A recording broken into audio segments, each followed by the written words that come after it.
দেশব্যাপী নারীদের বিরুদ্ধে সহিংসতা, নিপীড়ন, ধর্ষণ, অনলাইনে হেনস্থা সহ আইনশৃঙ্খলা পরিস্থিতির অবনতি ও বিচারহীনতার প্রতিবাদে নীলফামারী জেলার বিভিন্ন শিক্ষা প্রতিষ্ঠানে মানববন্ধন করেছে নীলফামারী জেলা ছাত্র দলের বিভিন্ন ইউনিটের নেতৃবৃন্দ।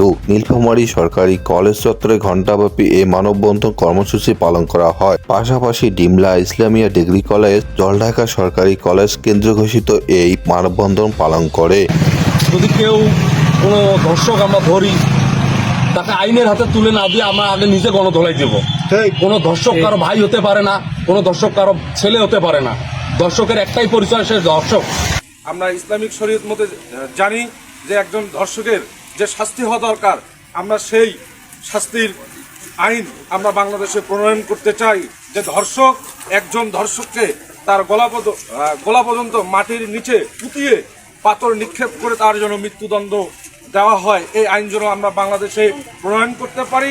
আইন বলতে বাংলাদেশে বর্তমান ওই আওয়ামী লীগের আইনই চলছে বলছে, মানে কোনো এখানে স্বাধীনতা নাই, নারীরা স্বাধীনভাবে বাইরে হতে পারছে না।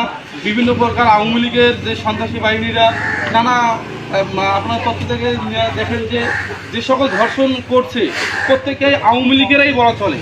এই সময় বক্তারা মাগুরার শিশুকে ধর্ষণের অভিযোগে অভিযুক্তকে বিচারের দাবি সহ নারীদের বিরুদ্ধে সহিংসতা, নিপীড়ন, ধর্ষণ, অনলাইনে হেনস্থাকারীদের বিচারের দাবি জানান। এছাড়া দেশের আইন শৃঙ্খলা উন্নয়নে দ্রুত পদক্ষেপ নেওয়ার দাবি জানায় ছাত্রনেতারা। নীলফামারী থেকে আরফুজ্জামান, সরেজমিন বার্তা।